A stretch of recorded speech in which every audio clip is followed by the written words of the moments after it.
What's up, Taurus? This is Jesse with 44 Astro with a super new moon solar eclipse tarot reading for the new moon coming up on April 8th, 2024.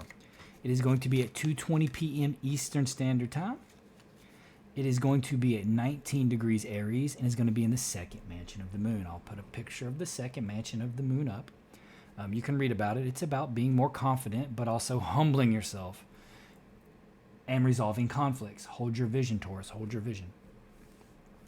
So, this solar eclipse is going to be at 19 degrees Aries, right?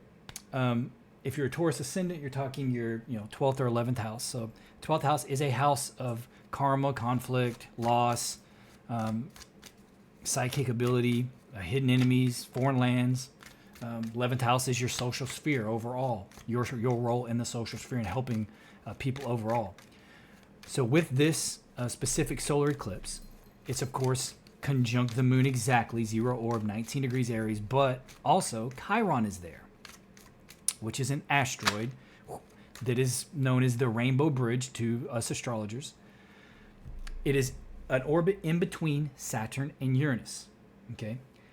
Saturn on in, as far as Saturn and the inner planets in astrology, Western astrology specifically, which I study, represent individual influence. So for an individual, past Saturn, who is the guardian on the threshold, the outer planets are the more collective or spiritual aspects of life and existence because they move so slowly, so they affect entire generations. Okay, but with that being said, it's the Rainbow Bridge because it is what connects us, because it's right in between there, right? It's what connects us from the mundane material individual existence to the sacred spiritual collective experience. Now, what is a solar eclipse?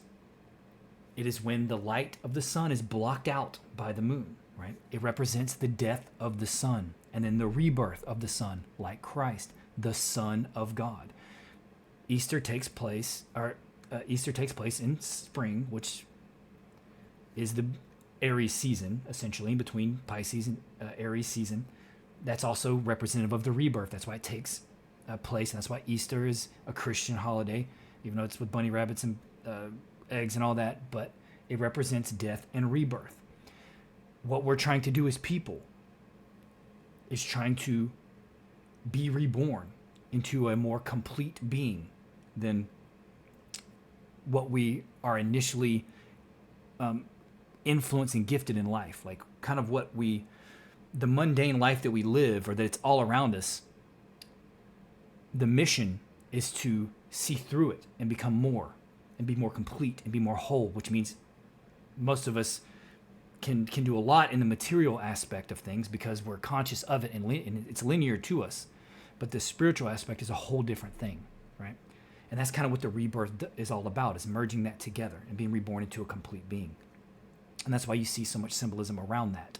That's why there are so many stories about death and rebirth. You're looking like Osiris in ancient Egyptian.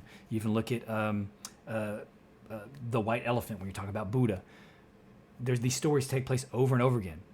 Quetzalcoatl in South American pantheons. But it's the same story over and over again. And that's kind of that's what an eclipse represents, is the death and rebirth of something within us. And if you're a Taurus ascendant and it's in your 12th or 11th house, it could be a spiritual rebirth, right? And in the tantric traditions, it's believed that you can grow by leaps and bounds during an eclipse. Like spiritual growth can happen exponentially during it. So you can accomplish a lot in a very little bit of time. So I would suggest that if you can, physically, to fast during this time, at least during the eclipse itself, or do some sort of spiritual practice, because you can catapult yourself by leaps and bounds in a very short amount of time. Ekadashi is what, in the Hindu traditions, they practice during every new moon and full moon. 3 days before and 3 days after, to reset their digestive system, they will fast, at least during the day anyway. And if they do eat, it's going to be like juices and like healthy foods, these types of things. Even just prayer and meditation can take you so much further. You have to understand that the sun is going to be in the second decan of Aries, which is ruled by the sun, right? So the sun wants to be there. So it's a very powerful time for a rebirth. People born with the sun in the second decan of Aries can be famous. They can be great leaders. They're not going to take advice from others very well, or even orders from others. It's not going to be their thing, but they're going to be great leaders. They're the type of people that are going to go first, right? They're not going to order you to do something they either haven't already done, or that they're about to do before you, or they're about to do with you. This type of thing. Unless, of course, it's afflicted by like Saturn and Mars and things like this. But what I'm trying to say is this is a great time to grow by leaps and bounds because of this solar eclipse. And if it's your 11th house, it could be you're stepping into an entirely new social version of yourself, or like you're about to either step up in a way that you have a whole new role within the collective, right? And with Chiron there, the spiritual connection, the bridge is there, because it's exactly 19 degrees as well. But Chiron is the wounded healer. So for some, sicknesses can be found because it's the wounded healer, right? Or a healing of an ailment that you already had, or a healing of something in your life, specifically probably with the house that it represents for you. So you'd have to know your ascendant for that. But this is a great time to grow spiritually for sure, and to heal even, right? If it isn't that you get afflicted in some way, and that will manifest like that for some. It just depends. Chiron can represent great sickness in a chart, as well as it can like a hypochondriac that's super healthy. It can represent both. It has a dual nature like everything else. But anyway, I'm done reading Taurus. Hold your vision. Do some spiritual practice around this time. It will be extremely beneficial. This is a great time for growth. It's on the bottom. You may be working your butt off right now, or feeling like you are. Saying hold your vision. So whatever it is, don't give up on it. If you're not seeing the results that you think you need to see, you're about to see them, right? Because in the near future, you feel like you are not seeing the results. It's going to be different for each Taurus, but you're all probably we're all trying to make progress in something. It's what we do in life. And if you're not trying to make progress in something, start trying to make progress in something. That's why we are here, to grow, to learn, to evolve. Otherwise, I don't see why we are here, because that's what we do. We're constantly moving forward. Everything's moving. Time's going forward. We're trying to go forward. We got to grow. That's what we're here for. You started something new. Maybe a hobby, maybe a project, maybe a relationship. This could be something that was like a hookup, and you thought it was going to be something more, and maybe it didn't.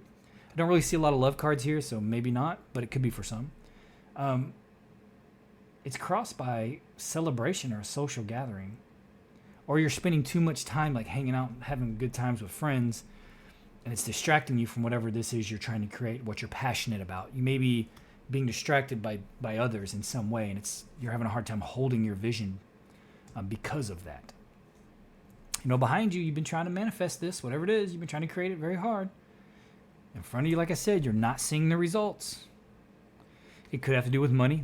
You could be trying to be very materially stable. Tauruses, that's kind of y'all's mission in life, right? You are the second house of the zodiac. Y'all are the ones. Mine. That's what Taurus is associated with. Not that they're not generous. That's not true at all. It's just that they are associated with the material aspects of things. And you have a lot of confusion as your unconscious influence. You're not able to stay focused. Like I said, you could be having too much fun and not buckling down. I mean, sometimes you need to unwind, right? That's what we do as people. It can't be all work, no play. It's not healthy. You need to have things that are fun in your life. But you can also go the other way with it and be having too much fun and not focusing enough on your responsibilities. Again, it could be you wanted to manifest some kind of relationship, and you're not seeing the results that you thought you were going to see because, in your environment, there is a new love or a new overflowing of happiness and joy. But again, you could be having a lot of fun, but you may be neglecting something that you were trying to manifest, something you were trying to create that you were working on, and then you got too comfortable. Or there's like a dream you had before as a kid, or like just a hobby that you were really into and you really enjoyed, but then you got too comfortable doing something else, like in a specific pattern in life, working, going out to drink later or whatever, just socializing in a way, being on social media, these types of things. If you get too comfortable, you may miss out on something important here.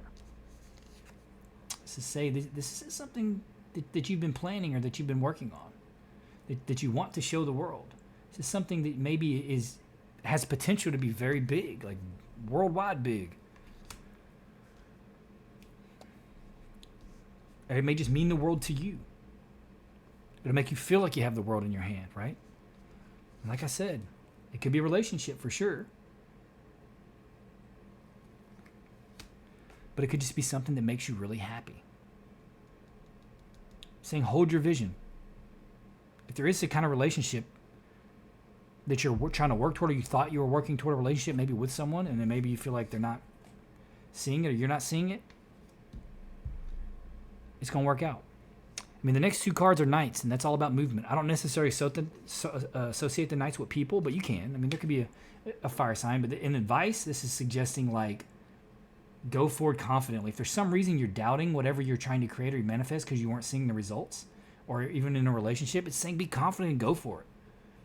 Like, Tauruses can be very calm and patient. Sometimes you just got to go for it. You got to just... That's not... I mean, my wife is a Taurus. That's not Taurian in nature. They like to be meticulous. Do not rush me. That's Taurus. I know what I'm doing. I'm taking it step by step, and it's going to get done right. And it will get done right. And they're very reliable. Taurus is... I love my wife. If she does something, she does it right and does it the first time. It may be slow. I may have been able to do it 4 times by the time she finished it, but she didn't miss nothing. And I probably had all kinds of holes in what I did. It says if you go for it, the outcome is good. You're going to feel you're going to be moving forward emotionally and be happy. And maybe that's what you're trying to create. It's just the happy ending, right? Or the happy life. And maybe you feel like you don't have it right now. Well, if that's the case, you need to figure out what it is exactly that you feel like you're missing. It's something that you already know because you've visualized it. You've been trying to manifest it. So don't get away from that. Keep working toward whatever that is that makes you happy. Don't get distracted too much by what's going on around you. By maybe over-socializing, overindulging. That's what this card can represent. It can also represent a 3-party situation. Maybe you feel like there's competition for the person that you're interested in, and maybe you feel like that they're leaning more toward that person, but that person just may be more assertive than you and getting in their face more. And so you're seeing it as something, but the thing is, you just weren't assertive enough to go and talk to them, or talk to them enough anyway. Like, if that's the case, just go in there and say what's up. Be surprised. Then you've come to find out that they're really annoyed by that person and they really like you because you're calm and you make them feel better. Anyway, that's all I got, Taurus. Think about spiritual practice during this solar eclipse. This is very powerful stuff right now. The sun is being reborn. We are microcosms. Our heart is the microcosm of the sun, right? It's the center of everything. Everything revolves around it. It's our light. It's time to be reborn. Connect to that spiritual energy. The rainbow bridge is right there on it. Chiron, he's the rainbow bridge. Connects the mundane to the sacred. Please consider liking, subscribing, and commenting. You don't have to if you don't want to, but it would motivate me to make more videos and to really pour more time into this channel. I haven't really got there yet. I'm definitely not monetized yet. My watch hours are the lowest thing right now. I want to do more astrology videos, but it's hard for me to find time with all the other things that I have to do. But trust me, I'm trying and I'm working hard. Either way, happy solar eclipse, Taurus, and I hope to see you here again.